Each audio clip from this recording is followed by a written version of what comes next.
Muy buenas tardes, estimados amigos, seguidores de la página de Capitán Perú. El día de hoy estamos con un invitado de lujo porque tenemos al administrador de la página de Brigada Antifraude, el cual pues tiene una larga trayectoria en redes sociales, luchando contra leyendas negras, luchando pues contra todos estos fraudes de la historia que muchas veces nos quieren meter incluso de forma oficial en la currícula escolar, en los libros de texto, y esta página se ha dedicado a romper todos estos mitos, y por lo tanto acá también vamos a ayudar a romper algunos mitos de la historia. Así que bienvenido, Brigada, un gran saludo. Muchas gracias. Bueno, una cosita. La página es Superar el complejo español y la hispanofobia de Facebook. Y Brigada Antifraude es un canal de YouTube que también tengo en Twitter. Tengo en Twitter el perfil. Entonces ya saben que pueden seguirlo en Facebook como Superar el complejo español y la hispanofobia, y en YouTube y en Twitter como Brigada Antifraude. Así que precisamente vamos a comenzar hablando sobre un tema que por lo menos acá en Perú, porque bueno, ya habrán visto que sus páginas él las transmite desde España, en Perú, y por lo tanto también un gran saludo a todos los amigos que nos estén viendo desde la península. En el Perú el tema de la hispanidad es un tema pues muy controversial. Eso es un tema que se asocia a corrientes políticas, hacia la derecha o hacia el racismo o hacia la antigüedad, el querer regresar a los siglos XVI, XVII. Imagino Igualito que que, aquí. imagínense Igualito que aquí. decir, que en España muchos también ya están pensando igual. Aunque en el Perú tiene un tinte nacionalista, ¿no? Un tinte de que es españoles contra peruanos, que los españoles vinieron y se llevaron el oro y saquearon y expoliaron. ¿Qué es? ¿Eso es la hispanidad? ¿Cómo definirías tú la hispanidad? Bueno, la hispanidad es un concepto, tengo que decir, previo a Franco, que no tiene nada que ver con Franco. Lo que pasa es que, bueno, Ramiro de Maeztu, que es uno de los que idea este término, Franco, digamos, que se lo apropia y entonces por eso se asocia al franquismo. Y bueno, aparte por el oportunismo de los progres también, que quieren asociar a Franco y quieren asociar todo lo que no les gusta, lo asocian a Franco para que sea muy malo, ¿no? Eso es lo que así es como lo hacen en España.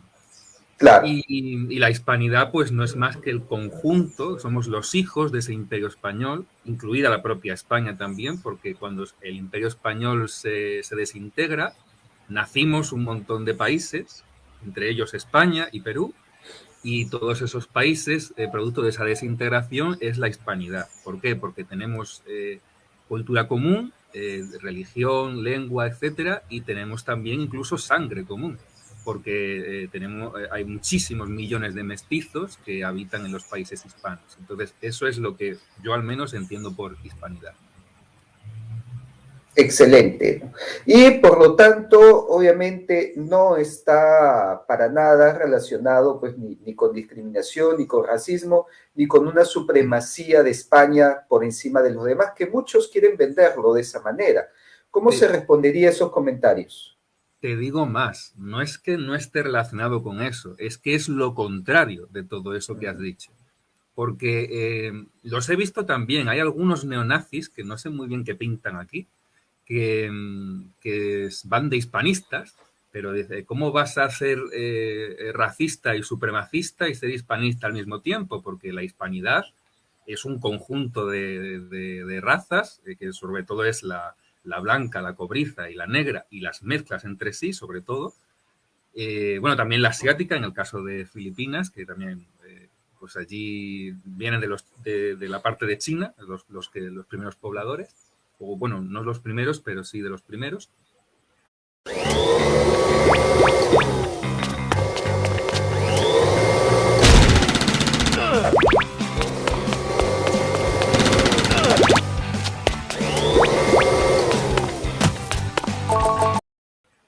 Entonces, un colectivo, digamos, tan amplio y tan mezclado como es la hispanidad no puede ser nunca compatible con el racismo. O sea, el racismo y la hispanidad son enemigos mortales. Eso además es el racismo de países además que son rivales, que son tradicionales enemigos, como Francia, que es donde que la Ilustración se inventa el racismo científico, países como Inglaterra o todos los del centro norte de Europa occidental, que han sido muy rivales de España, son los que tienen esas ideas. Entonces sería como adoptar las ideas de, entre comillas, el enemigo.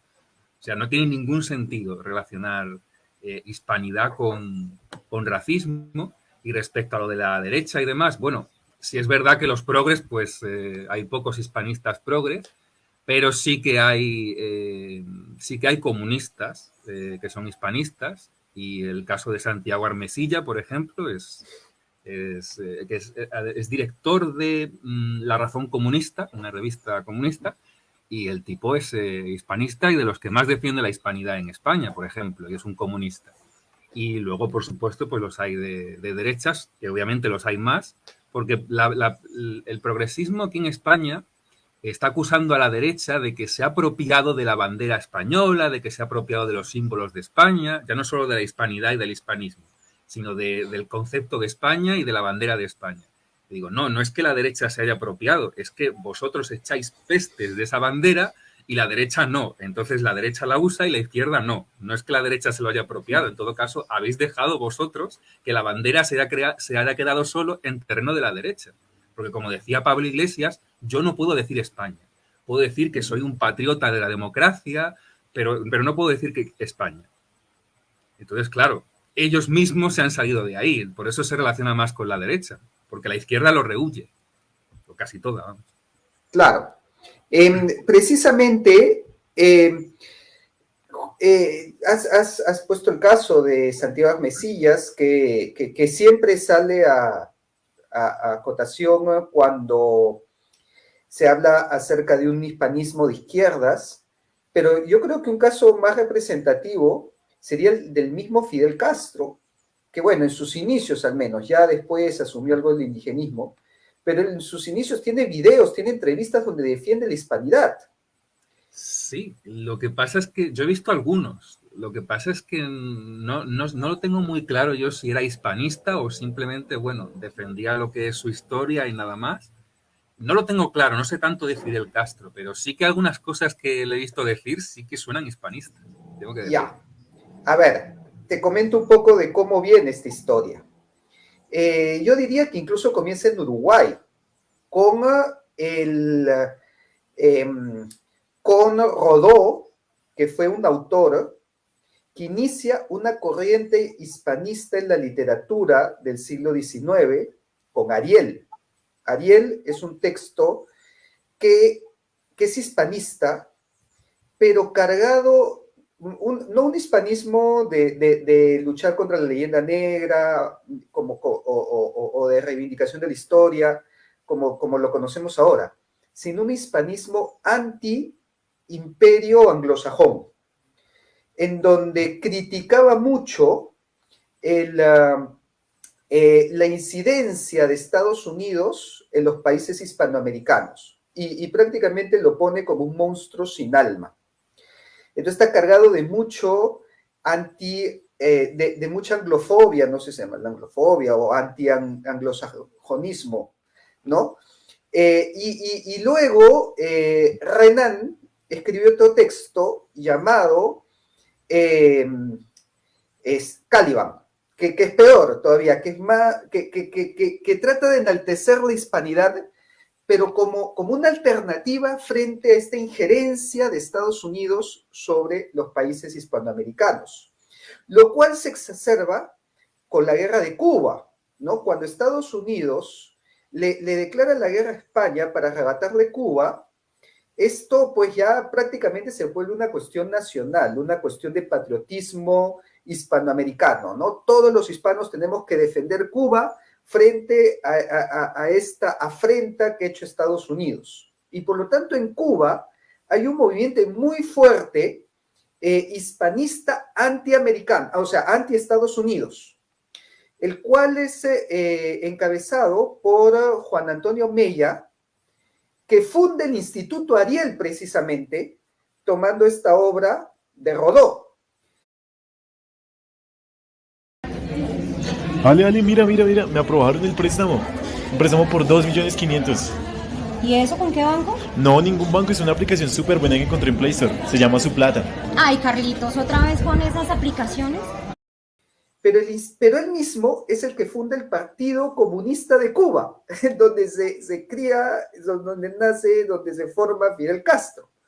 Y está formado por un hispanista, pero un hispanista anti-Estados Unidos. Entonces es ahí donde Fidel Castro recibe esta corriente, esta tendencia, estas ideas de la hispanidad, pero no la hispanidad como un conjunto de pueblos católicos que tenemos en común la historia, no, sino la hispanidad frente al imperio anglosajón. Y de ahí viene todo su antiimperialismo. Así que de alguna manera podríamos decir que uno de los hijos de la corriente hispanoamericana, nacida con Ariel de Rodó, Caliban de Renan, desemboca en Fidel Castro. Ah, pues mira, no sabía toda la historia completa. Sí sé, o sea, yo cuando estuve en Cuba sí noté que allí no había tanto indigenismo, que no había... O sea, sí es verdad que había leyenda negra, como en todas partes, pero no, me sorprendió porque era el país quizá que menos leyenda negra tenía de todos los países hispanoamericanos que he visitado. Incluso tengo aquí delante una moneda de estas conmemorativas que hacen las casas de las monedas de los países y es una de las carabelas de Colón. Así es, esa es la historia de fondo y por eso a muchos hispanistas que conozco, cuando se les pasa la mano criticando a Inglaterra, y le digo, cuidado, que esto puede derivar en otra cosa. Miren lo que nos ha derivado, así que no caigamos en dualidades de buenos y malos, ¿no? Que hay veces la historia se presta mucho para eso porque también es lo que hace el indigenismo, dividir la historia en buenos y malos y ponerse en el supuesto bando de los buenos. Y había comentado que eso incluso también hacía el hispanismo. Bueno, primero, a la hora de colocar pues a Inglaterra como, ¿no?, el demonio de la historia universal, y también cuando dice, nosotros fuimos a América a liberar y a civilizar, y ustedes estaban oprimidos por los incas o por los mexicas, y hasta que llegó Pizarro y Cortés y los liberaron de los sacrificios y de la opresión y que estaban esclavizados. Y yo digo, oye, pero este es el mismo discurso del indigenismo, pero al revés, solamente le cambian los actores. Pero la estructura es la misma estructura de lucha de opresor y oprimido. ¿No estarían cayendo en lo mismo que caen indigenistas, marxistas, lucha de clases y demás? Bueno, en primer lugar, o sea, te respondo a eso, pero primero has dicho otra cosa, que es lo de hacer una historia de buenos y de malos. Bueno, puedes optar por no hacer una historia de buenos y de malos, por supuesto, pero no podemos ser ingenuos y en geopolítica los países hispanos tienen enemigos, tienen países rivales, tienen países con intereses contrapuestos. Entonces no podemos ser ingenuos y pensar, ay no, los ingleses no son nuestros enemigos, son súper amigos y los Estados Unidos también, porque puede ser que al día siguiente tengas un golpe de Estado que lo esté planificando la CIA en tu propio país. Entonces no podemos ser tampoco ingenuos y pensar que no tenemos rivales políticos en la esfera internacional. Llámalos malos, llámalos rivales, llámalos como quieras, pero existen y están ahí. Por eso yo defiendo que la hispanidad tiene que ser un bloque. Porque es que si no siempre seremos débiles y siempre seremos, pues al final Reino Unido lo que hizo fue dividir y vencer a Hispanoamérica en 20 repúblicas y claro, lo que ha conseguido con eso es que no exista coordinación entre nosotros para defendernos. Por ejemplo, como tiene Rusia. Rusia, fíjate, no es un país que esté muy adelantado tecnológicamente, pero al ser un país tan grande y con sus recursos, de facto ya es una potencia, solo por estar unido. Así es. Entonces, eso es lo que podría ser la hispanidad entera unida, No digo, no estoy diciendo en un mismo país como Rusia, porque ya han pasado cientos años y hay procesos que pueden ser irreversibles, pero una unión de alguna forma, una unión política como la Unión Europea, pero sin ser un fracaso como la Unión Europea, pero un tipo de unión, ¿sabes? Que nos haga coordinarnos, que nos haga que Como estemos... la Commonwealth. Sí, pero más comprometida. O sea, ni con tanta invasión de soberanía como la Unión Europea, ni tan descomprometida como la Commonwealth. Pero ojo, que dices que la Commonwealth es descomprometida, pero por lo menos tú te vas a Canadá, tú te vas a Australia y encuentras en los billetes al rostro de la reina de Inglaterra. A cosa impensable. A ver, ándate a Perú, Colombia, Ecuador, Chile y propon que pongan el rostro del rey de España en los billetes, te cuelgan de la plaza. Exactamente. Para que vean lo bien que ha funcionado la propaganda, ¿no? Ellos no se han hecho una leyenda negra contra sí mismos, la han creado en nuestro territorio para dividirnos, que es para lo que sirve la leyenda negra, que los historiadores académicos tienen que aprender que la leyenda negra no es una cosa del siglo XVI, es una cosa que sigue operando en geopolítica a día de hoy. Y mi último vídeo va sobre cómo Rusia también la está utilizando en Russia Today, que es el brazo propagandístico de Putin. Sí, RT. Está pagado con dinero público.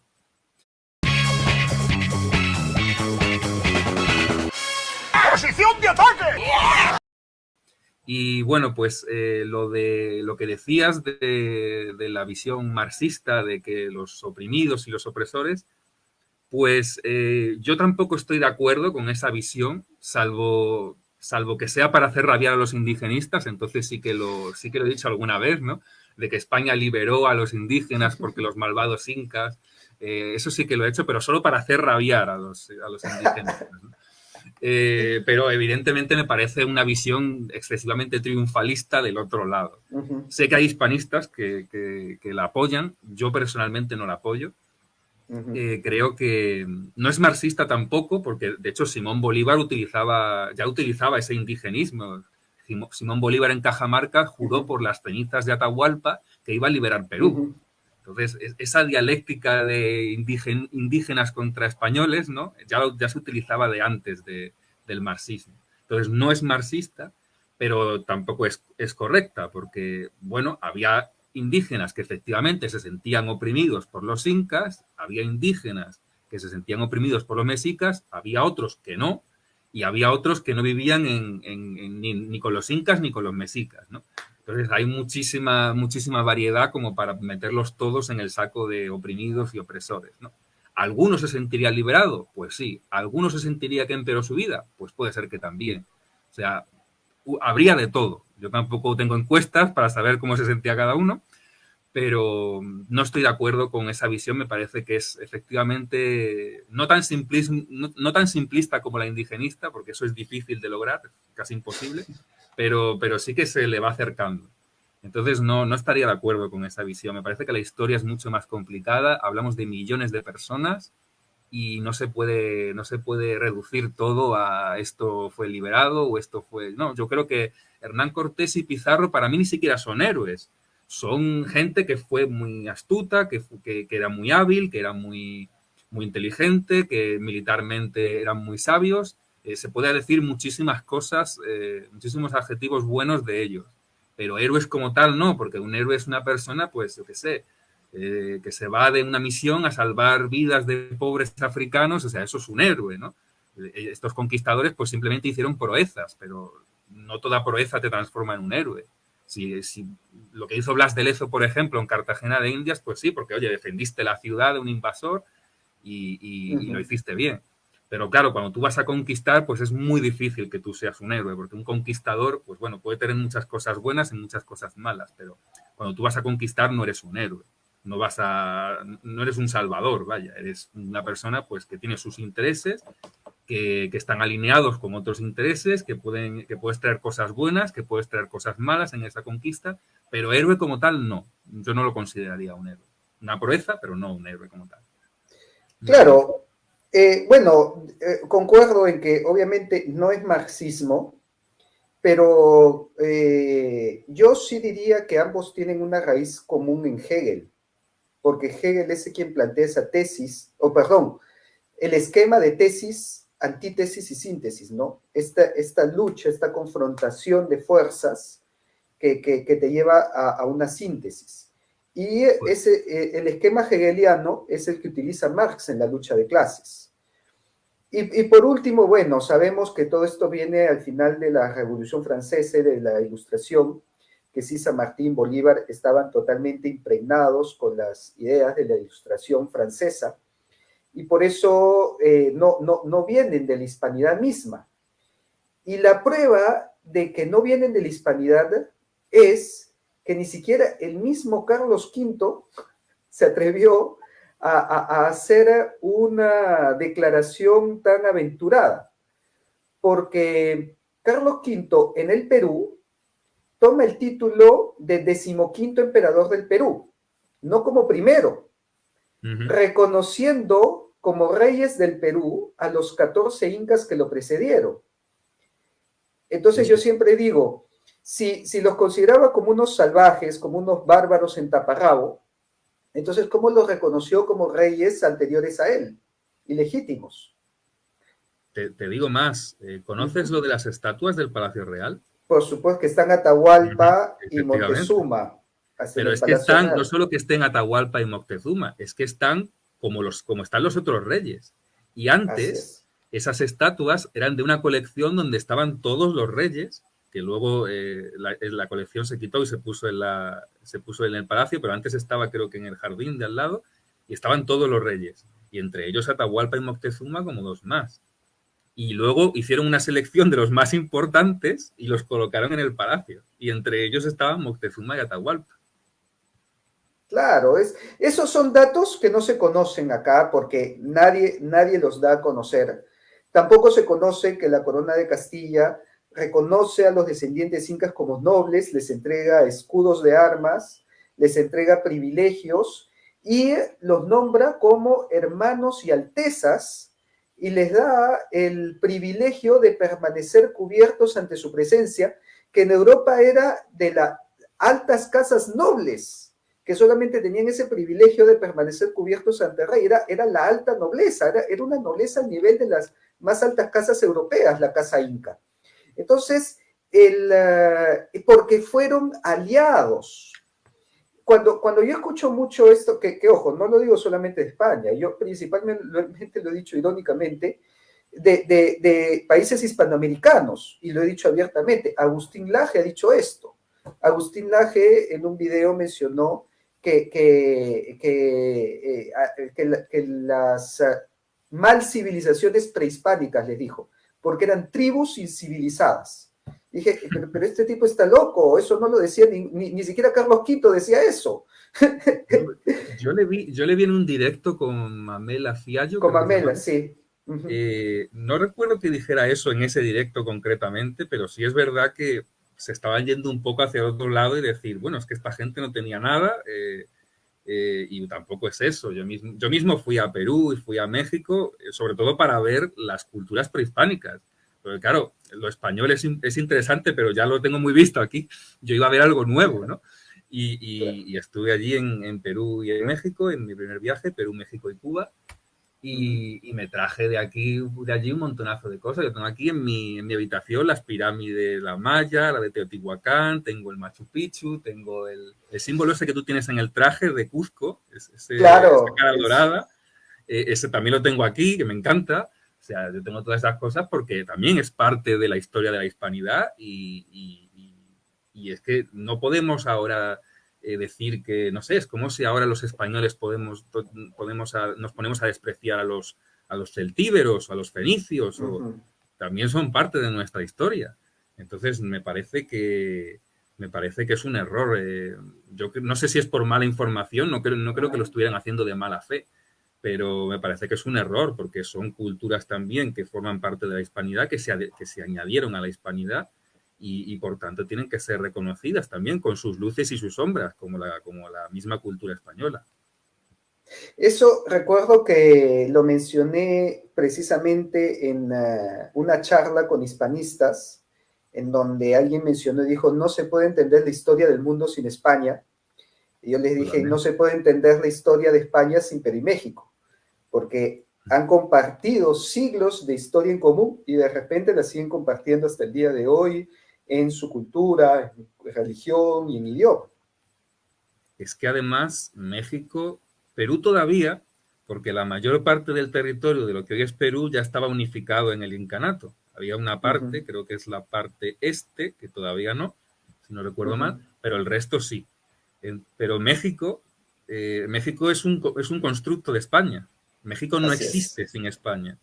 De hecho, tengo por aquí un mapa de todas las mini repúblicas que habría, que eran todas mini repúblicas de indígenas, y no sé si había como 30 o 40, y claro, pues sin España, lo que era México eran 40 países separados, países entre comillas, separados, y sin ninguna unión entre sí. ¿De qué va a ser hoy mexicano un maya de la península del Yucatán o un norteño? ¿De qué se va a llamar mexicano si no es porque España le dio el nombre de Nueva España y México, porque se utilizaba muchas veces indistintamente, Nueva España y México, y de ahí nace el país que hoy soy México? Entonces, que México intente construir una identidad nacional sin España es como si nosotros queremos construir nuestra identidad nacional contra Roma o incluso contra los reyes católicos. Es que sería imposible. Claro, por supuesto. Y justamente lo que me has mencionado, ¿no? Me da pie para entrar al siguiente tema.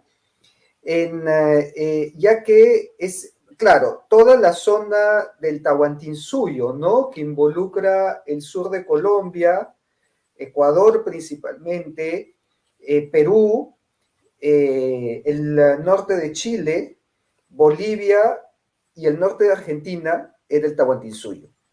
Y claro, nunca entraron hacia la, o sea, sí entró Tupac Yupanqui a la Amazonía, pero no llegó a conquistarla, o sea, no llegó a establecerse ahí por lo agreste, por lo inhóspito del terreno. Y bueno, que estaba plagado de animales y enfermedades y amenazas. Sí. Y por lo tanto, con el virreinato del Perú, más bien, ese territorio se extendió no solamente hasta el límite del Tratado de Tordesillas, que ya incluía la Amazonía, sino hacia el norte y también hacia el sur, porque hacia el norte llegó hasta la misma Panamá. El virreinato del Perú abarcaba desde Panamá hasta la Patagonia, incluyendo todo lo que era, lo que es hoy Argentina y Uruguay y Paraguay, que no estaban dentro del Tahuantinsuyo. Claro. Sin embargo, este gran territorio, que si se hubiera mantenido sería potencia, porque era más grande que Brasil incluso, esta división no ocurrió con las independencias. En la independencia se fraccionó aún más, pero la primera fracción ocurrió en un hecho con el que nosotros hemos sido muy críticos, y justamente tú mencionaste que no lo eras tanto, que eran las reformas borbónicas.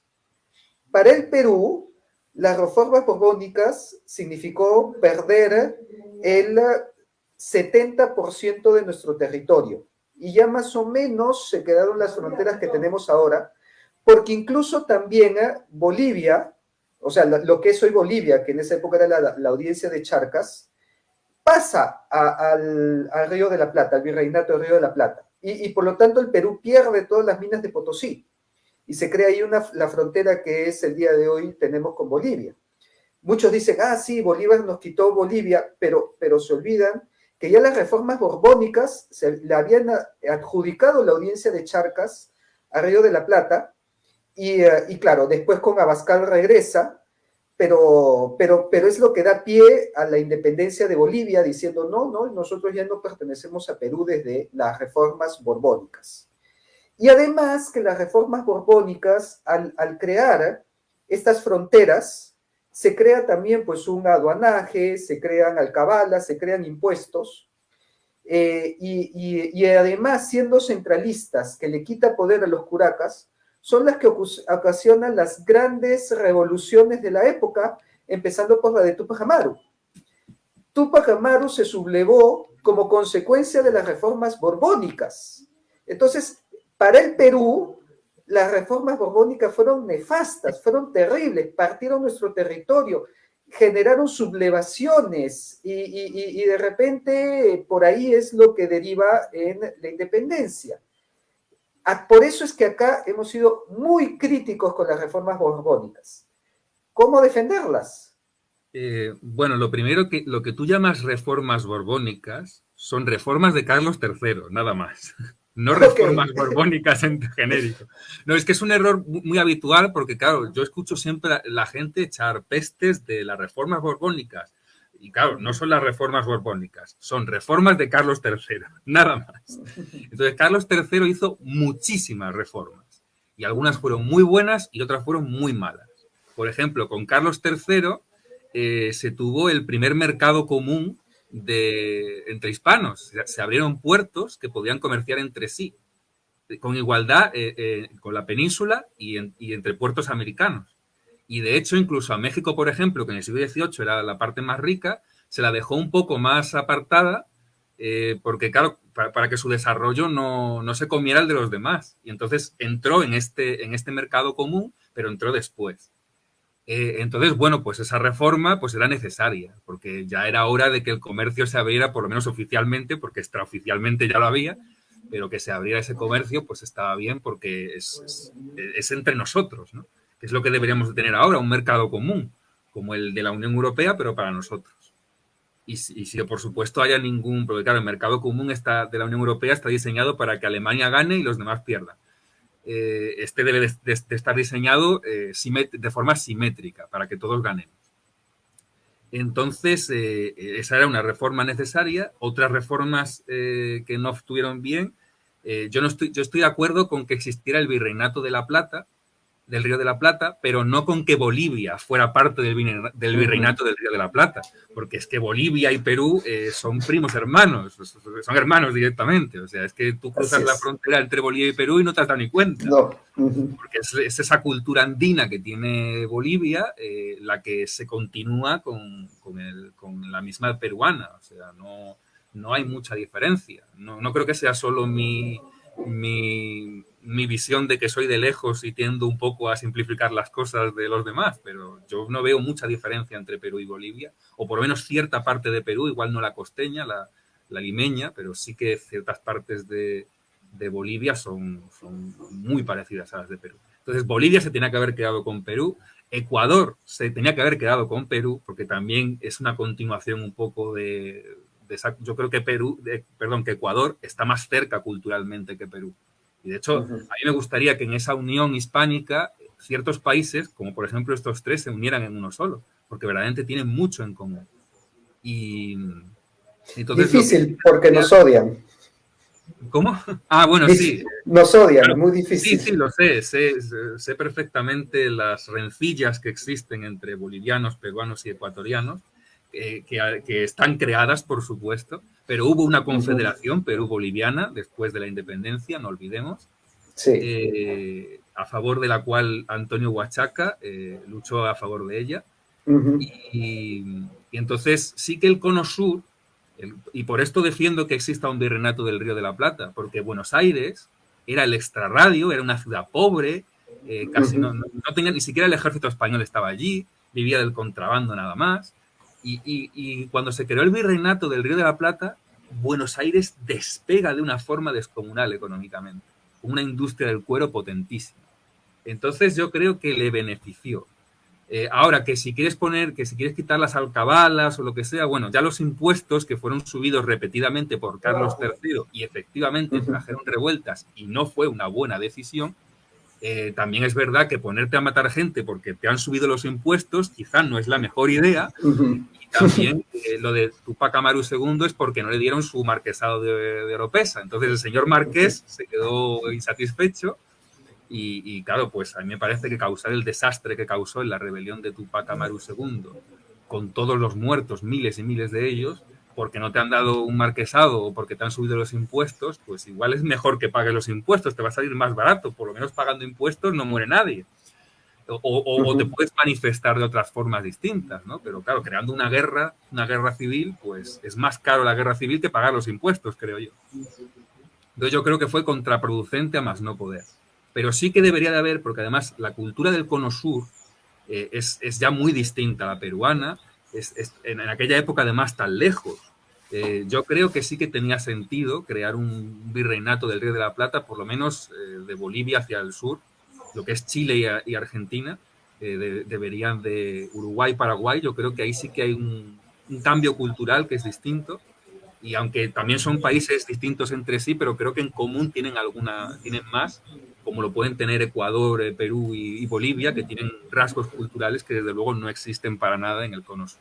Entonces yo hubiese hecho la división así. Igual que Colombia y Venezuela, pues tampoco tienen tanto que ver con Perú. Entonces, sí que a Perú se le hizo el agravio de quitarle Ecuador y Bolivia, sí, estoy de acuerdo. Pero creo que esos virreinatos, por lo menos el del Río de la Plata, trajo buenas consecuencias para Buenos Aires, porque no solo hay que pensar en el bien de Perú, hay que pensar en el bien de otra gente también. Entonces yo sí que creo que esos virreinatos se delimitaron mal, pero la idea en sí no era mala. Lo que pasa es que, claro, los Borbones sí que cometían el error de querer de gobernar una realidad que muchas veces no comprendían porque estaban muy alejados de ella. Entonces deberían de haberse asesorado mejor con gente de aquí, o no sé. Tampoco conozco los pormenores. Pero bueno, un poco dejar claro esto, que las reformas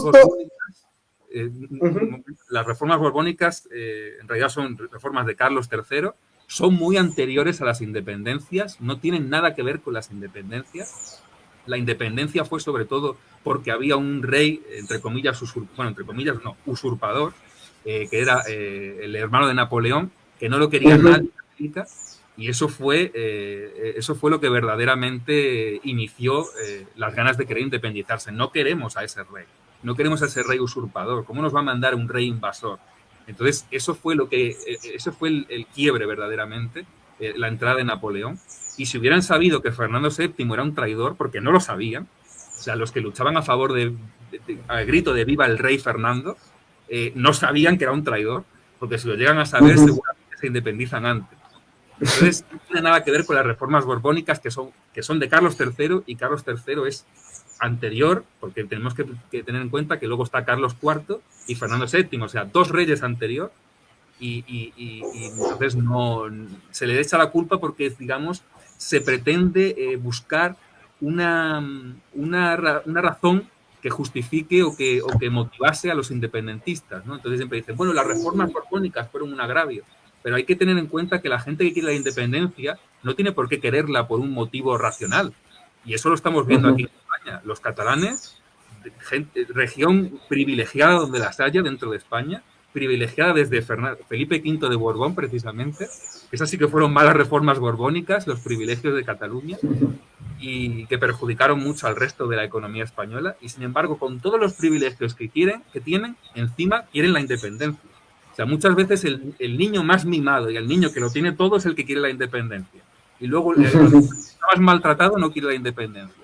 Entonces, ese esquema de querer buscar una razón donde no la hay, es lo que me parece un error. Por eso me parece que hay mucha leyenda negra respecto a los Borbones y las reformas, y me parece que no son tal. O sea, verdaderamente las reformas borbónicas, cuando trajeron problemas, fueron con los impuestos y las alcabalas, que no solo fue Tupac Amaru II, también fueron los comuneros en Colombia, y hubo varias rebeliones. Ahí sí que hubo problemas por las reformas borbónicas, pero las independencias no tienen nada que ver. A ver, voy a defender mi punto también para el comentario de Luis Daniel, que desde acá le mandamos un saludo, siempre está atento a los directos, en donde también dice, ¿no? La expresión de reformas borbónicas es común generalizar y tirar barro a todos los borbones. Mi idea no es tirarle barro a todos los borbones, obviamente, no, menos a Felipe VI, que no tengo nada en contra de él, contrario a opiniones que puedan tener los carlistas u otras corrientes, ahí yo no me meto. Pero sí voy a entrar a esos pormenores que decías, ¿no? Que mencionabas, ¿por qué no se asesoraron mejor? Voy a entrar a deshilachar esas causas. Y para eso me voy a remontar, ¿cuánto? Bueno, desde la época casi 1000 años. Porque me voy a remontar a la época de Carlomagno, ¿no? El imperio carolingio. Cuando muere Carlomagno, se divide su imperio entre sus hijos, y es aquí donde se separa Francia del Sacro Imperio Romano Germánico, correcto. Ambos se separan con mentalidades muy distintas, porque el emperador del Sacro Imperio no ejercía un control directo sobre sus señores feudales, los cuales eran más autónomos.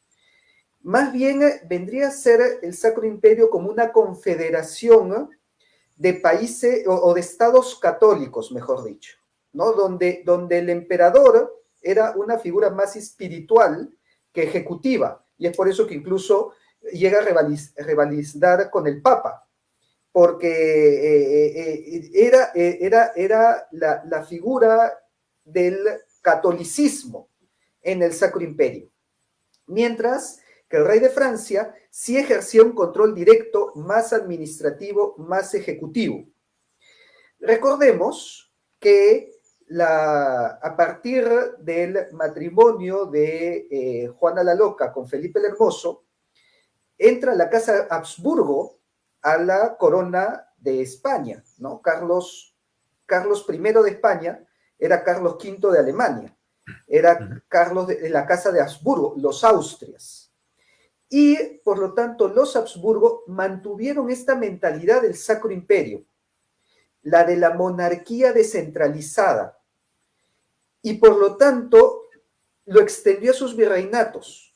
Los virreinatos eran mucho más autónomos, y es por eso que el Imperio Hispano era una aglomeración de reinos, con sus escudos de reinos que se encuentran, ¿no?, en la sala de escudos, con el nombre, porque aquí se le llamaban los reinos del Perú, con su nobleza local autóctona, o sea, era mucho más autónomo bajo esta misma visión que había tenido el Sacro Imperio.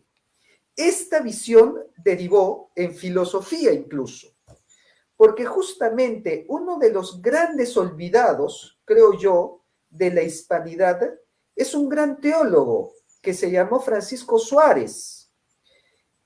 El último de los escolásticos lo llaman, porque es el que incluso le trae un segundo impulso a la escolástica luego de Santo Tomás de Aquino. Y Francisco Suárez era tan bueno, era tan genial, era tan buen metafísico que las corrientes filosóficas de Francia, de Alemania, tuvieron que estudiarlo para rebatirlo. En Alemania se ha conocido más a Francisco Suárez que en la misma España. Francisco Suárez inspiró a Hegel. Hegel leía a Suárez para entenderlo, para rebatirlo. Y es por eso que Hegel dijo, aquí el hombre a rebatir, aquí al hombre a desacreditar, porque sabían que si no se tumbaban la escolástica de Suárez, nunca iba a despegar la escuela alemana. Y de hecho lo hizo tan bien que el día de hoy en España no se estudia a Suárez, se estudia a Hegel. Por eso a mí me rompe la cabeza cuando los hispanistas usan modelos hegelianos y esquemas hegelianos.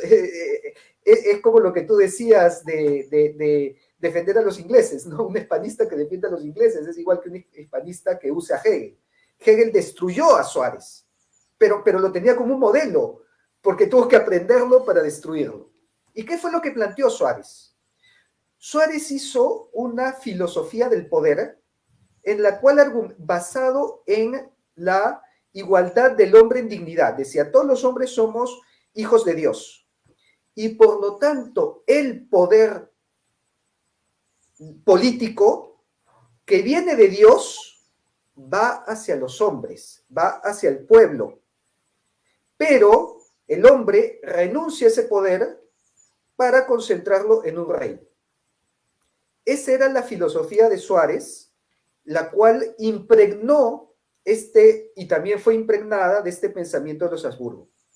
Los franceses no tenían esa filosofía. Los franceses decían que el poder de Dios venía al rey directamente, y por lo tanto el rey solamente obedecía a Dios y podía hacer lo que le da la gana con el pueblo, que fue lo que hicieron los reyes franceses, al final de cuentas, y es lo que derivó en la Revolución Francesa, porque los reyes franceses eran absolutistas, eran el despotismo ilustrado, que es lo que se llamó, ¿no? Bueno, recordemos que los Borbones eran franceses. Prueba el detergente Tide. Limpieza increíble desde la primera lavada. Entonces, cuando muere Carlos II sin descendencia y viene la Guerra de Sucesión Española y la Casa de Habsburgo deja de entronizar la corona de España, los Borbones llegan con una filosofía absolutista. Y cuando tú preguntabas, ¿por qué hicieron y deshacieron lo que les dio la gana en reinos que no conocían? ¿Por qué no se asesoraron mejor? Es por esta filosofía absolutista, porque ellos sí pensaban que podían hacer y deshacer porque solamente le respondían a Dios. Y el pueblo se debía a ellos y no ellos al pueblo, según decían Suárez y los Habsburgo.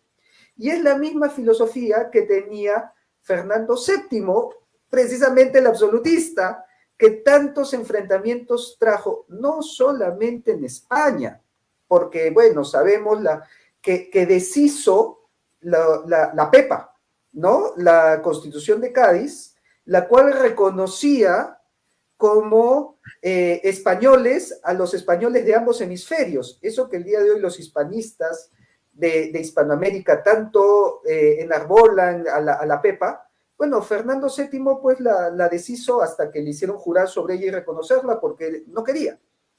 Y posteriormente deshizo lo de el trienio liberal de Rafael de Rego, que tampoco estoy de acuerdo con los liberales, pero creo que acá es cuando se arma la dicotomía. Con los Habsburgo esto no hubiera pasado porque no eran absolutistas.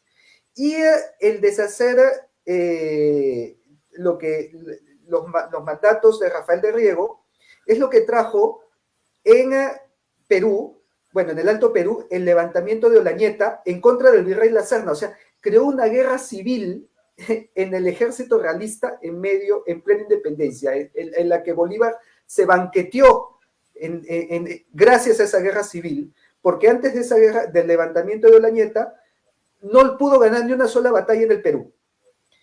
Y a partir de ahí es que gana Junín y Ayacucho. Pero fue producto de una división producida por Fernando VII, que como tú bien has dicho, es muy criticado por el absolutismo, por el despotismo que mostró, pero este era un despotismo propio de los franceses, que no ocurría con los Habsburgo y que no hubiera ocurrido si hubieran mantenido a Suárez. Esa es mi crítica a las reformas borbónicas. Muchos autores, incluso hispanistas, porque defienden el uso del nombre del virreinato. Mucho se dice, la colonia, el colonialismo. Y claro, los hispanistas dicen, no fuimos colonia, fuimos virreinato. Pero hay algunos que dicen, comenzamos a ser colonia a partir de las reformas borbónicas. Por este pensamiento centralista, por este pensamiento absolutista, por este pensamiento vertical. Entonces, yo creo que lo que yo digo es que los hispanistas deberían rescatar más a Suárez y rescatar más este pensamiento de los Habsburgo, que ha sido el germen y la cumbre de la hispanidad, porque ya el otro tiene influencias francesas que no han sido tan propias del hispanismo.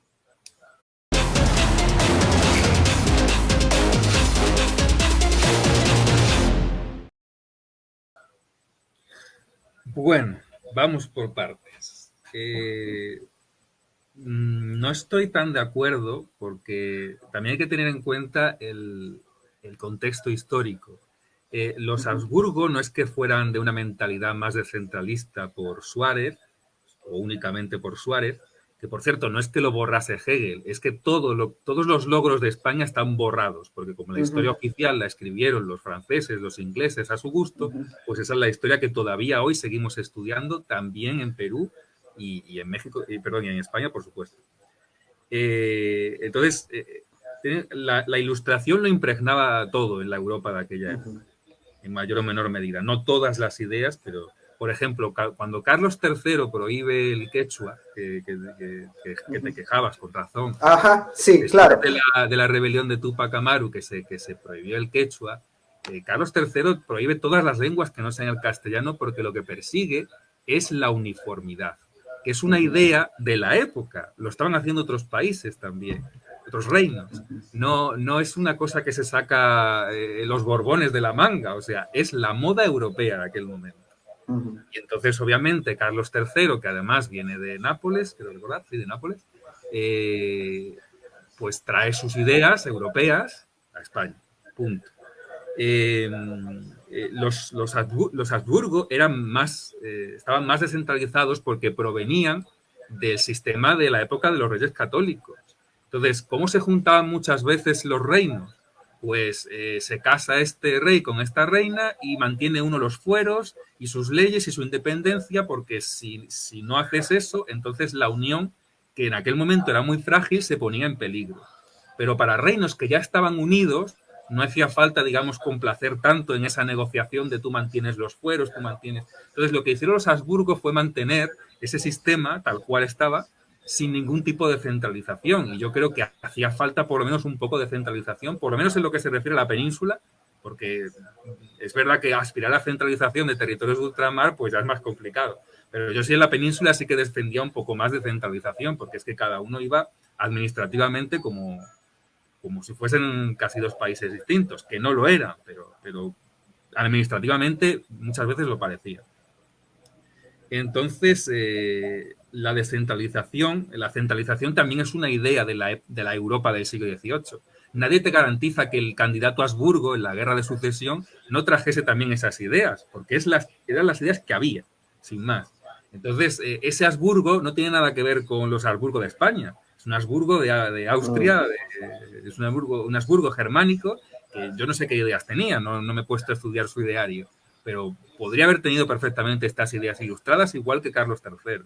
Ojo, para contar ahí que el Sacro Imperio se mantuvo descentralizado hasta que luego lo invadió Napoleón, lo destrozó Napoleón, e incluso tengo entendido que Austria-Hungría misma mantuvo esta línea hasta la Primera Guerra Mundial, donde ahí sí ya los destrozaron a Austria-Hungría y a los Habsburgo, que incluso muchos dicen que la Primera Guerra Mundial fue una guerra para quebrarle el espinazo a un Estado católico, como lo era Austria-Hungría, que venía siendo el bastión del catolicismo en el corazón de Europa desde la época de Carlomagno. Sí, o sea, no lo sé, es posible. La cuestión es que también es verdad que Austria-Hungría son dos entes distintos, Austria y Hungría, o sea, desde el principio están separados, incluso en el nombre no se han juntado, no son las Españas, ¿no? que lo junta todo. Entonces, no sabemos. Igual puedes tener razón, no lo sé, porque como te digo, no conozco a este candidato, pero no por el hecho de ser Habsburgo ya va a ser más descentralizado, no necesariamente tiene que ser así. Entonces, el absolutismo también es como el totalitarismo, es un imposible político. Y mucho más cuando reyes, por ejemplo, Fernando VII, sí que se le acusa de ser absolutista. Fernando VII en realidad no estaba tan interesado en gobernar. Fernando VII era un rey bastante ocioso y lo sabía. Había reyes ociosos, tanto en los Habsburgo como en los Borbones. Había algunos que eran ociosos y que no se interesaban por gobernar y dejaban los asuntos en manos de gente de confianza. Entonces, eso de que había absolutismo y en Francia también se hartaron del absolutismo, bueno, eso es un poco también propaganda de la propia Revolución Francesa para justificarse, ¿no? Y crear un clima de que el absolutismo francés era irrespirable porque, claro, tenían que justificarse. Igual que Simón Bolívar o todos los libertadores, o casi todos, bueno, no todos, porque, por ejemplo, Agustín de Iturbide no tenía nada que ver. Pero sí que algunos pues creaban ese ambiente de que esto es irrespirable con el Imperio Español, nos tenemos que independizar. Y luego la historia se escribió de esa forma. ¿Por qué? Porque si no, no puedes justificar la existencia de la República. Porque si dices que con España todo estaba bien, que tampoco es eso, pero si dices que con España todo estaba bien, entonces la gente se preguntará, ¿y por qué nos independizamos si estábamos bien? Entonces hay que crear el conflicto para justificar, ¿no? Entonces, bueno, yo no voy a defender el absolutismo, por supuesto que no, pero que la gente se piensa que el absolutismo es un señor con un puño de hierro gobernando absolutamente todo y nada más alejado de la realidad, porque ni siquiera Francia llegó a ser plenamente absolutista. Entonces, cuidado con lo que es la idea de absolutismo y lo que luego fue en la práctica el absolutismo, porque el poder jamás ha estado concentrado en una mano. Los Borbones eran más centralistas, sí, pero eso de que dicen de que los Borbones empezaron a ser colonias, no, porque es que los Borbones nunca consiguieron hacer de Hispanoamérica colonia.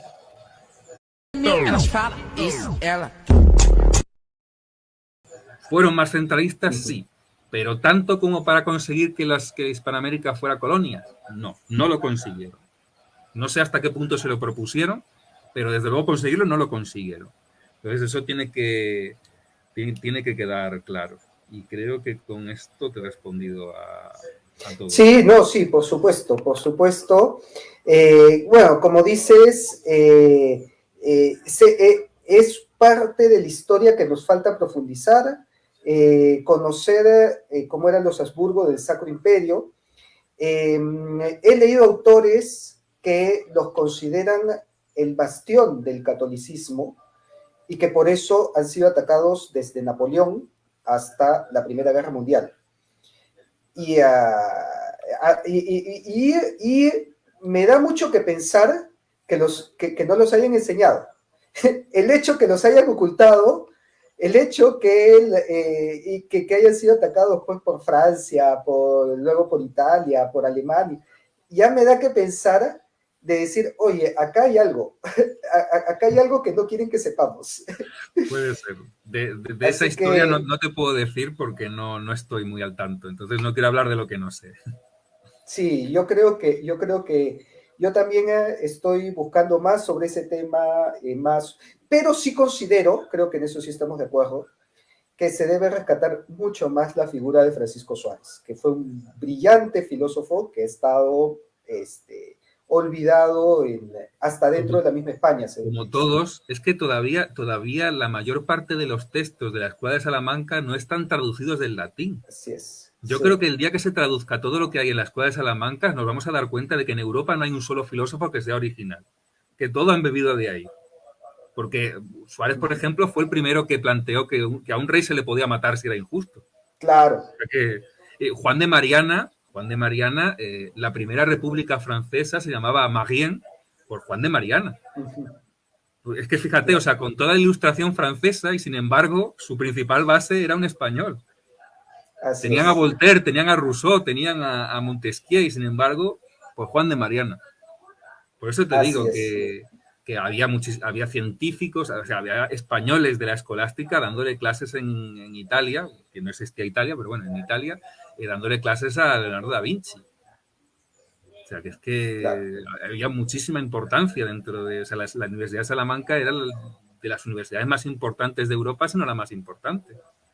Por eso digo, pero es que claro, como ellos han escrito la historia, pues todo lo español lo han borrado. Así es. Y como los españoles lo hemos asumido, también lo hemos borrado, porque aquí la escolástica es muy poco conocida. Aquí todo el mundo conoce a Voltaire, a Montesquieu, a Rousseau, eso los conoce todo el mundo. Pero a Suárez, a Francisco de Vitoria, a Juan de Mariana es que no los conoce nadie. Nadie, totalmente de acuerdo. Totalmente de acuerdo. Y son de aquí. Ahí hay un trabajo por rescatar. Totalmente. Bueno, antes de terminar, porque mira, se nos ha pasado volando y hemos llegado a la hora ya, pero no me gustaría irme sin hacer reflexiones sobre el indigenismo. Uh-huh. El indigenismo que muchos defienden como necesario para reivindicar al indígena, pero el día de hoy mantiene originalmente esa idea o ya se politizó. ¿Qué es el indigenismo entonces? El indigenismo, bueno, hay un indigenismo que efectivamente, que creo que es el peruano, que es el movimiento artístico, uh-huh. Pero ni siquiera ese movimiento es indígena, porque la mayor parte de sus exponentes son criollos o mestizos, yo creo que eran criollos, si no recuerdo mal. Ese es un indigenismo aparte, pero el indigenismo, lo que todos entendemos hoy como indigenismo, en realidad es el indigenismo político. El indigenismo político no es indígena. Pero es que la gente piensa que cuando hablas en contra del indigenismo, hablas en contra de los indígenas. No. El indigenismo político va en contra del indígena, porque sirve para instrumentalizar al indígena.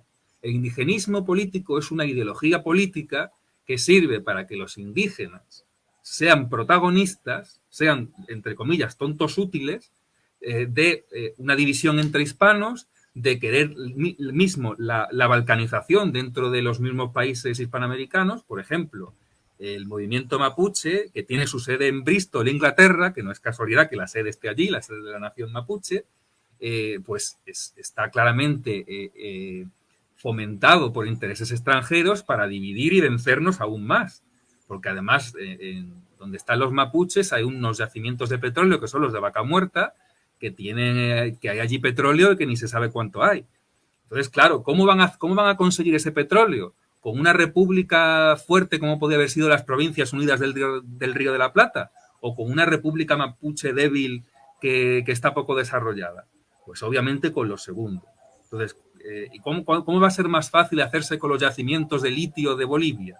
Siendo Bolivia un pequeño país del centro de Sudamérica que creo que no tiene más de 9 millones de habitantes, o estando unido con Perú y con Ecuador y siendo un país grande y fuerte.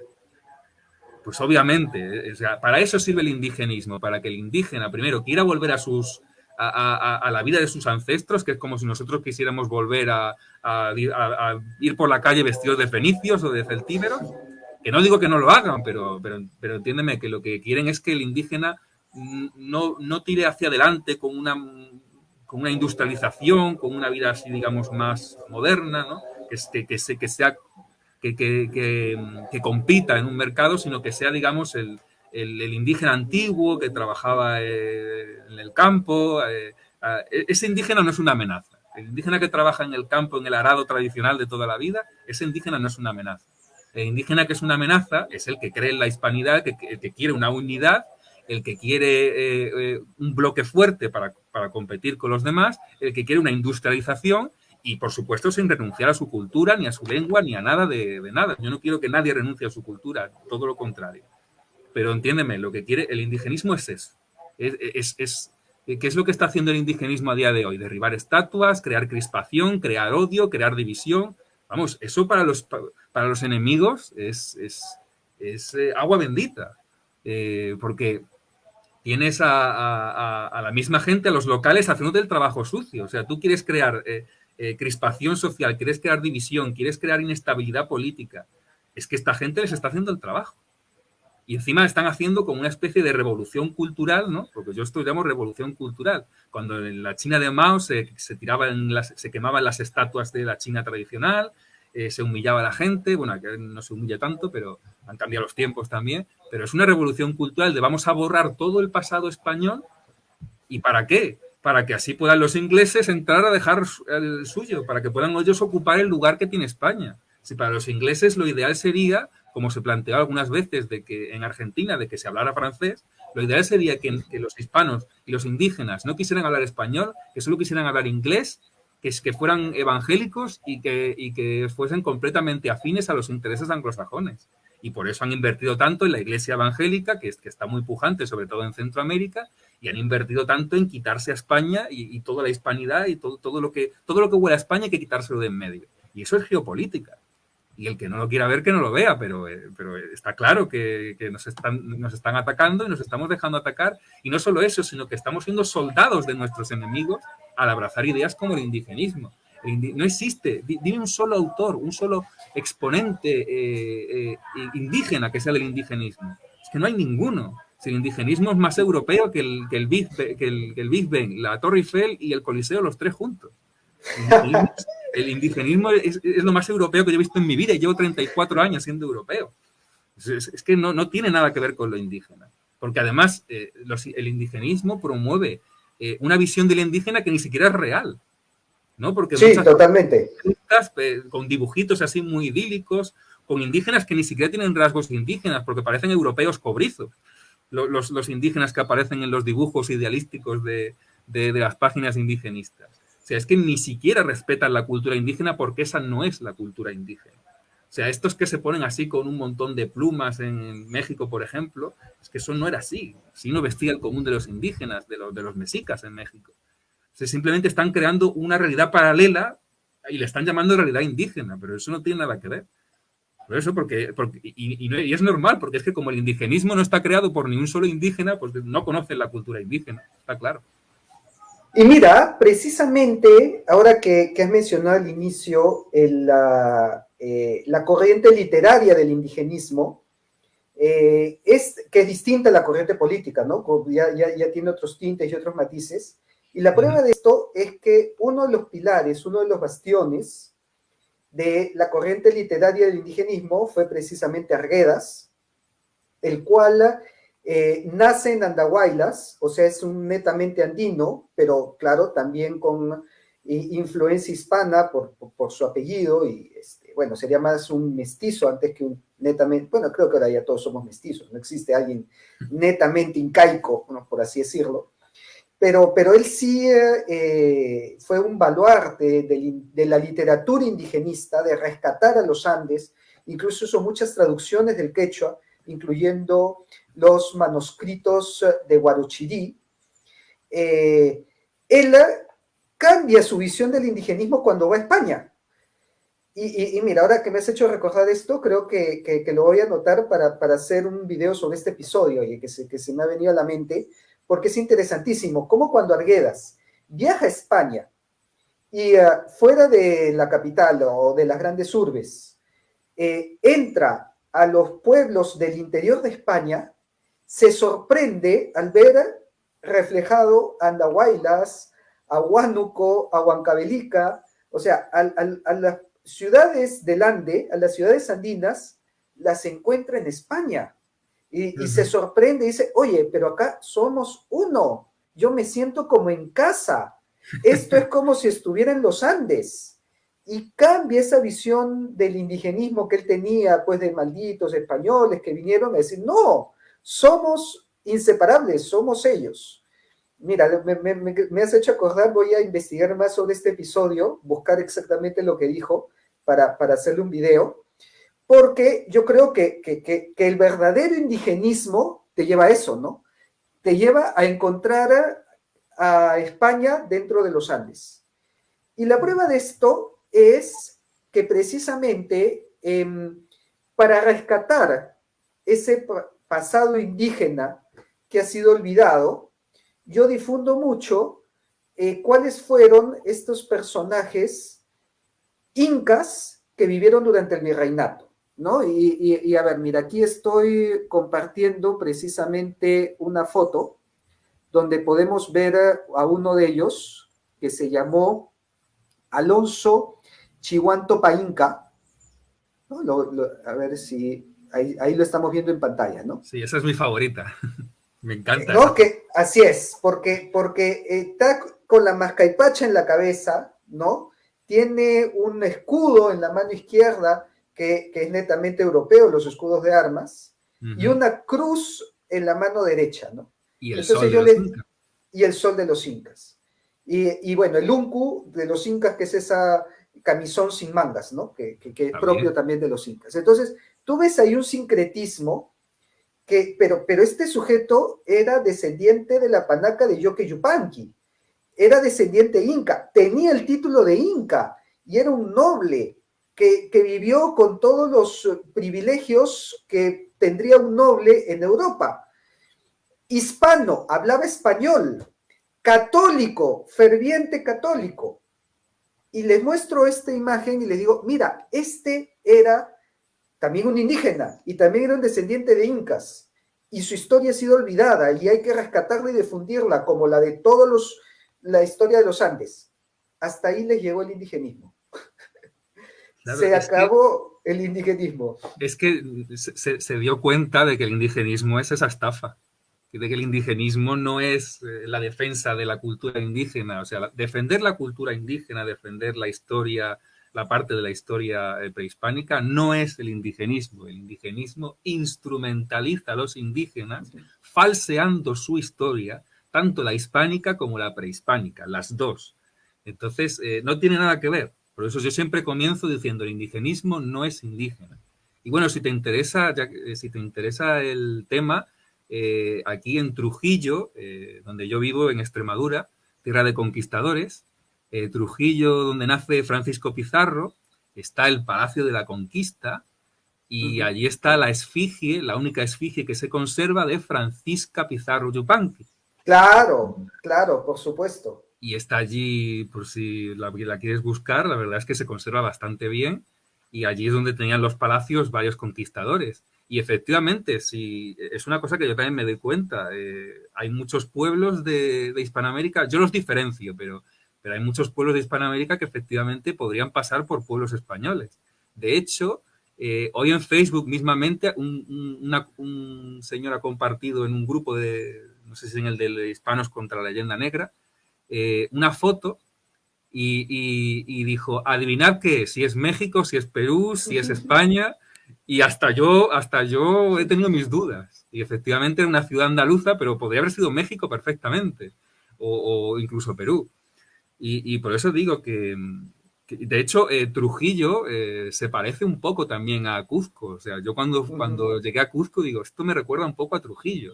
Totalmente. Y sí que existe esa raíz. Lo que pasa es que Cuzco es mucho más bestia. O sea, Trujillo es un pueblecito. Es muy bonito, pero es un pueblecito. O sea, Cuzco es una ciudad, pero verdaderamente en aquella época debía de ser, vamos, más que muchas ciudades de aquí, de España, porque me sorprendió lo grande que era.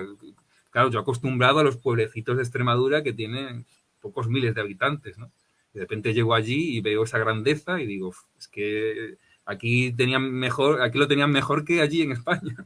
Sí, eso es algo que poco se reconoce, porque muchos me dicen, pero esa era la nobleza, y el pueblo no, pero anda, mira cómo vivía el pueblo europeo en los siglos XVI, XVII. El pueblo siempre vivía mal, eso es así. Vivía mal en el Imperio Español y vivía mal en Europa y vivía mal en todas partes, Sí. eso es cierto. Sí, lo comparan con el pueblo del siglo XXI, ¿no? Claro. Que es un anacronismo.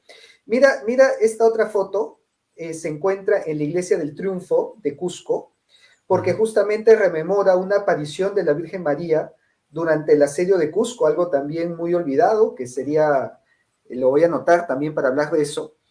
Y a los pies vamos a encontrar a 3 personajes, ¿no? Que son los que están aquí a la izquierda, que tienen también la borla, la mascaipacha en la cabeza, por lo tanto eran descendientes de incas, porque solo los descendientes de incas podían usar eso. Y tienen el tupayauri en la mano, ¿no? Que es esa vara que termina en hacha, que también es característico de los incas. Así que estos 3 eran descendientes incas y representan al alférez real, al alcalde mayor y al alguacil real de Cusco, que eran los 3 puestos de poder y políticos más importantes en la época, y lo tenían descendientes incas que eran aliados del rey de España y que eran católicos y que aparecen de rodillas venerando a la Virgen María.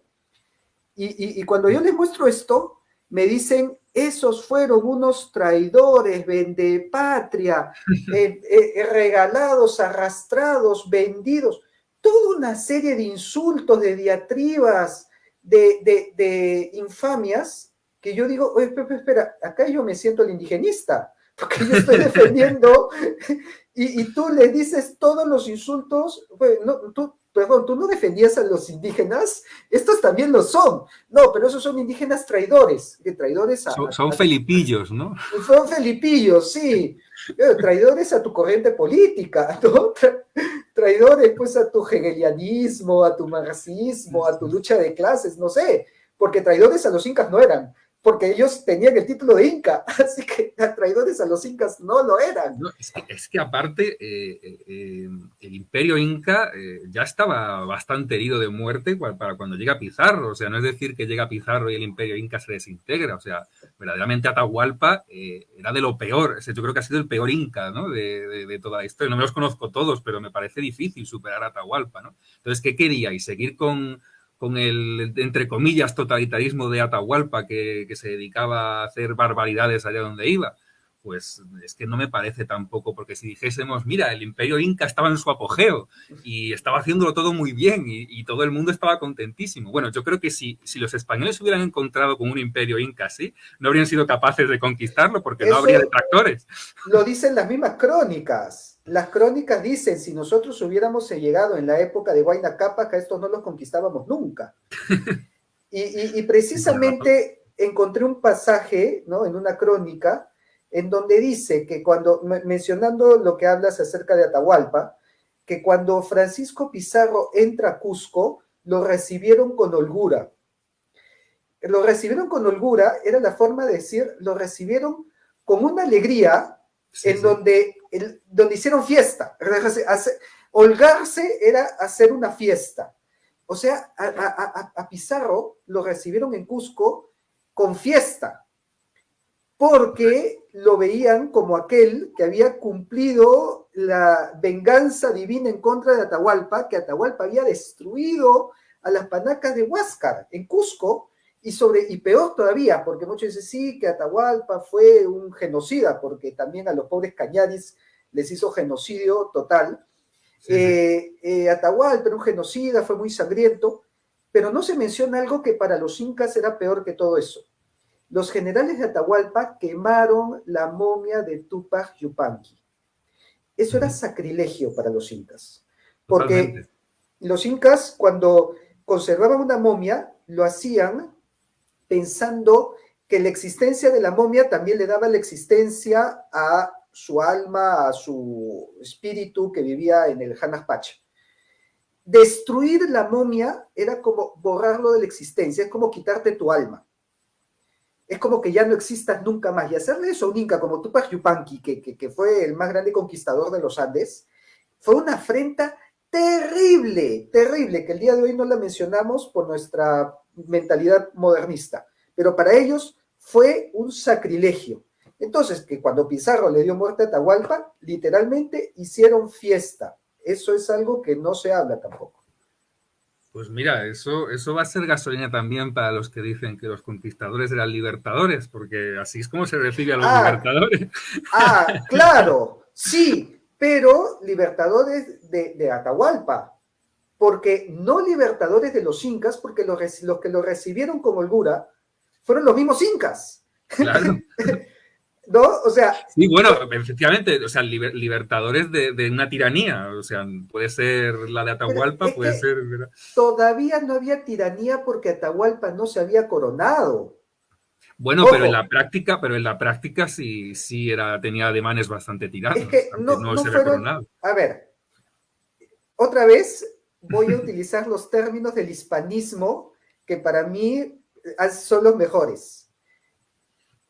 Si tú buscas en los documentos de la época, no hablan de conquista. El término que usan fue pacificación de los reinos del Perú.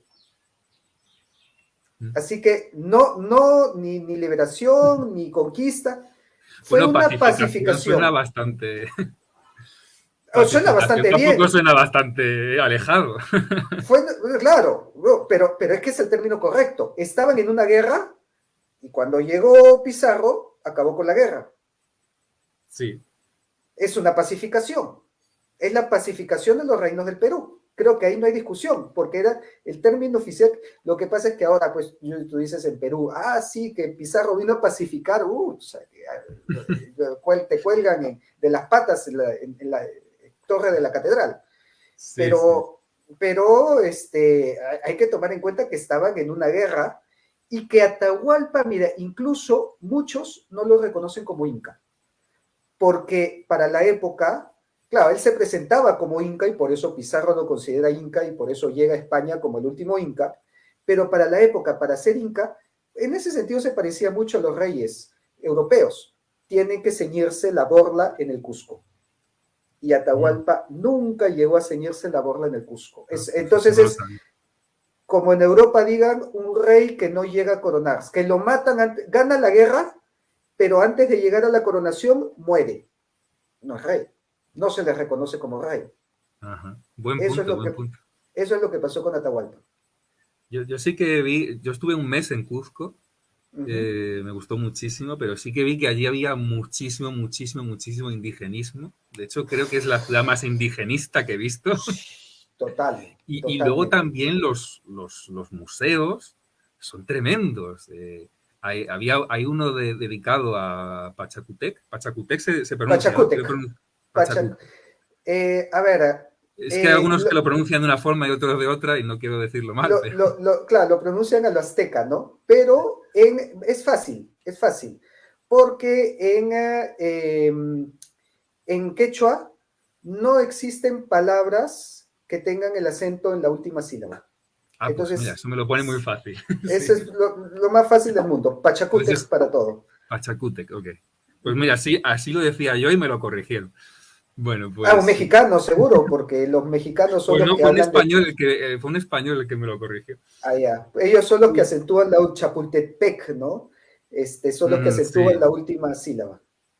Bueno, pues a lo que iba, allí hay una enorme estatua, ¿no? Que parece como las estatuas estas de lo que se ponen los dictadores tipo Stalin o tipo Mao o alguna cosa de estas, ¿no? Estas enormes estatuas.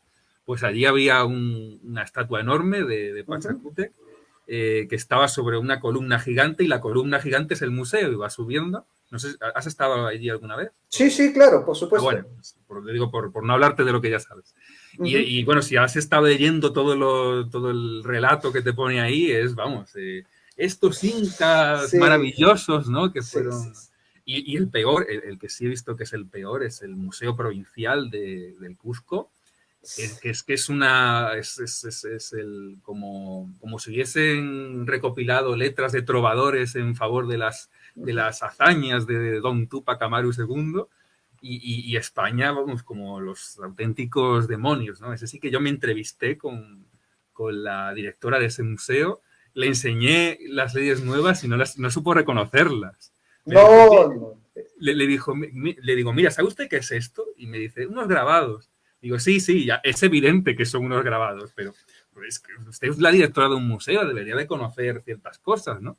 Que, oye, que las leyes nuevas, la portada es muy bonita y muy reconocible, no tiene mucha pérdida. Y nada, estuvimos allí manteniendo una discusión de 2 horas. Al final nos llevamos bien, pero hubo cierta tensión porque, claro, es que es normal. O sea, yo tampoco es que diga que esta gente es mala, simplemente es que, claro, si desde la educación te adoctrinan en que estos señores son ajenos a ti y que fueron una amenaza contra ti constante y que todavía incluso lo pueden seguir siendo, pues es obvio que va a existir ese odio. Ahora, Cuzco no puede ocultar sus raíces españolas solo porque pongan una estatua dorada de un inca genérico en el centro de la plaza, y luego muchas de las fiestas que organizan, porque yo por ahí he visto celebraciones, y este carnaval, ¿no? Con máscaras y un montón de cosas que son de elementos claramente hispanos, que no tienen te voy a dar un dato más, Te voy a dar un dato más que te va a sorprender. Esta es una paradoja que yo mismo no le entiendo.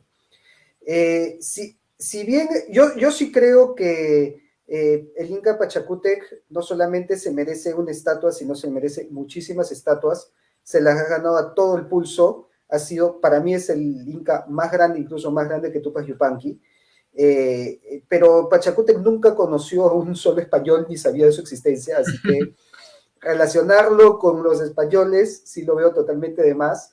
Yo personalmente admiro a Pachacútec y no tengo nada en contra de los españoles, es perfectamente compatible. Pero... Sí, la cuestión es la escena esa totalitaria, ¿no? De la estatua enorme y de que parece... O sea, que las estatuas están bien, yo quiero también que haya estatuas de Pachacútec, pero cuidado, entonces... un poco de... Ten cuidado con ir a Ulan Bator, Mongolia. Porque bueno, entonces cuando vayas, visita la estatua a caballo más grande del mundo. Porque, bueno, hay otras estatuas más grandes, pero no son de personas a caballo. Y esta es una estatua de Gengis Khan a caballo y llevando el cetro de conquista. Entonces, pues no sé, habrá un indigenismo mongólico. A ver, personalmente yo creo que Gengis Khan sí le tienen que tener más aversión en Europa, porque el sujeto llegó hasta Hungría, sí. arrasando y despedazando, porque Gengis Khan sí no creía en nadie. Entonces, hacer una estatua de ese tamaño a Gengis Khan, que sí fue, arrasó por donde pasó, a eso yo sí pero bueno, es parte de la historia de cada pueblo. Lo que yo iba a contar es que si tú vas a Cusco, hasta el día de hoy existe la cofradía de Santiago,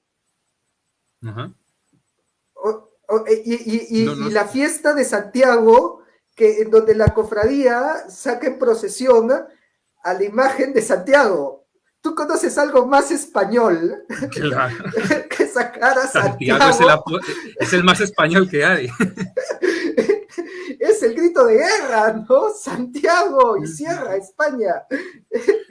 Pero también vi una estatua del apóstol Santiago, en lugar de derribando al moro, derribando a un andino. Claro, no, eso sí. Versión indigenista de Santiago. Eso, es que era Santiago Mataindios. Claro, vale. Santiago Matamoros se convierte en Cusco en Santiago Mataindios. Pero Mataindios, algunos en específico, supongo, porque... Sí, porque claro, uno puede decir, oye, pero cuidado, ¿no? Esto sí es racismo, pues, puro. Pero aquí voy a rescatar justamente una ponencia que me pasó mi amigo, el doctor Donato Amado, que es historiador cusqueño. Sí, te vi, la he visto, y la he recomendado por Twitter. Me parece un grandísimo historiador, además muy equilibrado, no se mete ni con unos ni con otros, él describe las cosas tal cual las investiga. Me pareció un buen profesional, la verdad. A ver, esta debe ser la imagen a la que te refieres, esta de acá, ¿no? El apóstol Santiago acudiendo en ayuda yo la vi en una estatua. Yo la vi en una estatua allí en un museo, no recuerdo. La de la estatua ya la han cambiado. La de la estatua ya han quitado al indio y han puesto un moro. Entonces ha vuelto a ser Santiago Matamoros, ¿no? Pero obviamente el cuadro no lo pueden cambiar. El cuadro es acá Santiago y acá clarísimamente está el ejército de Manco Inca. Pero esto no lo mandaron a pintar españoles. Esto está en la iglesia de San Salvador de Puquiura en Cusco, en donde no había ni un español. Era una parroquia netamente indígena. Y esto lo cuestiona a este historiador, dice, ¿por qué en una parroquia indígena vas a poner a Santiago pisando indígenas, no? Esto no tiene sentido. Y lo que encontró es que esa era la localidad de los ayamarcas, que veían, desde antes de la llegada de los españoles, veían a los incas como enemigos. Entonces, cuando se subleva Manco Inca, los ayamarcas ayudan a los españoles y lo ven a Santiago Mataindios como aliado en contra de Manco Inca. Esa es la explicación. Pero sí, y por lo tanto, el culto y las procesiones y las cofradías a Santiago ha sobrevivido hasta el día de hoy. Hasta el día de hoy hay una devoción a Santiago. Y hay algo que me parece curiosísimo, ¿ah? Que Santiago tenía fuerza entre los indígenas, ya sea los que estaban a favor o los que estaban en contra. Durante la sublevación de Túpac Amaru, encontraban las estatuas de Santiago que les habían amarrado las manos y las patas al caballo, para que Santiago no salga a cabalgar. Los mismos indígenas, ¿ah? Que estaban a favor de Túpac Amaru, entraban a la iglesia, buscaban la estatua de Santiago y lo amarraban para que no salga a cabalgar en contra de Túpac Amaru. Imagínate. Una cosa increíble, curiosísima, pero sí, hay todavía una hermandad de Santiago y que celebra la fiesta de Santiago en Cusco. A ver, encuentra algo más español que eso en cualquier otro lugar. Creo que hasta en el mismo España ya muchos... Es que claro, como el indigenismo y el adoctrinamiento es una cosa tan emocional, porque además yo lo veo claro. Muchas veces cuando yo estoy hablando con alguien que ha sido educado con ese rechazo, que lo tiene interiorizado, aunque a lo mejor no lo ha hecho no ha hecho de ese rechazo su bandera, pero lo tiene interiorizado porque es lo que ha mamado toda su vida, entonces le dices, pero piensa en esto, esto y esto y esto. Entonces se le queda la cabeza como si se estuviese cortocircuitando el cerebro, porque claro, nunca se habían parado a pensar que había indígenas en favor de los españoles o que ciertas tradiciones que ellos consideran netamente peruanas vienen de España o están fusionadas con tradiciones de España. O sea, ellos lo ven como que, bueno, esto es lo que hay aquí en Perú, entonces esto es peruano. Pero oye, tú te has parado a pensar, ¿no? Por ejemplo, el sombrero este que llevan las mujeres indígenas, ese sombrero no es indígena, ese sombrero viene de Europa, ¿no? Pero sin embargo ya lo ven como el traje típico indígena, ¿no? Y de hecho, las mujeres indígenas van vestidas de mujeres castellanas. Lo que pasa es que los colores que utilizan sí son más de aquella zona, pero ese atuendo que llevan es muy de la abuelita castellana de toda la vida. Entonces es como que en cuanto empiezas a rascar un poco, y claro, ya se quedan sin saber qué decir, porque es que verdaderamente es algo tan evidente que simplemente está ahí, pero nunca se lo habían cuestionado. A ver, te hago una consulta. Mira Sí. esta foto que estoy compartiendo. ¿Eso es A en ver. España? No, bueno, yo reconozco La yo catedral de reconozco la Cusco. iglesia de Cusco. Y bueno, los Mira. rasgos de la gente, bueno, casi todos rasgos indígenas. ¿Y quién está ahí en su Pero caballo? podría ser España perfectamente. Podría ser de España perfectamente. Ese es Santiago. Sí, sí. Ese es Santiago en procesión en pleno Cusco. No he encontrado nada más hispanista en toda América y tal vez incluso de España que una procesión a Santiago en el pleno Cusco. Ahí mira esta otra foto que estoy compartiendo. Lo que dice el texto, ¿ah? Tradiciones cusqueñas, Santiago Apóstol, fe, arte y cultura. Nos la habéis robado. Y entonces Luego os quejáis de que Chile os roba el pisco, pero vosotros nos habéis robado a Santiago. No, Santiago ya es nuestro, ya. Oye, tú me dices, mira, no he conocido ciudad más indigenista que Cusco. Sí. Y claro, es verdad, yo también he ido en el Coricancha, o que me han hablado, los invasores, los saqueadores, los explotadores y la gran cultura inca que fue destruida. Y después salgo a la plaza y encuentro a Santiago en procesión. Y digo, como Condorito, exijo una explicación, ¿no? Totalmente. Si es que, a ver, Cusco, yo de todas formas le recomiendo muchísimo visitar Perú. Perú es uno de los países más bonitos de América. Yo estuve allí un mes y pico y la verdad me encantó. Estuve solo por Cuzco y los alrededores. Hay pueblos preciosos, Ollantaytambo, Pisac, me los vi todos los que pude. Recomiendo, además, muy seguro toda esa parte, porque muchas veces el turista europeo se piensa que hay ciertas zonas que son demasiado inseguras. Todo lo que es Cuzco y alrededores es muy seguro, muy asequible y yo la verdad lo recomiendo. Le voy a hacer aquí un poco el trabajo de promoción al Ministerio de Turismo de Perú y a todos a españoles que nos estén viendo, que no se pierdan Perú porque, bueno, tienen ese indigenismo. Bueno, párate a hablar con la gente. Yo me paré a hablar con la gente. Algunos los convencí, otros no. Precisamente el más indigenista que me encontré allí era un mexicano y casi estuvo a punto de pegarme. O sea, en serio, o sea, salió a la calle, porque yo ya me iba, le hice una peineta y me fui porque discutimos sobre historia y salió detrás de mí, quería pegarme, pero yo le dije, mira, no me voy a pelear con un tipo de 40 y tantos años, ¿sabes? Entonces, bueno, ni de 40 ni de 20 tampoco.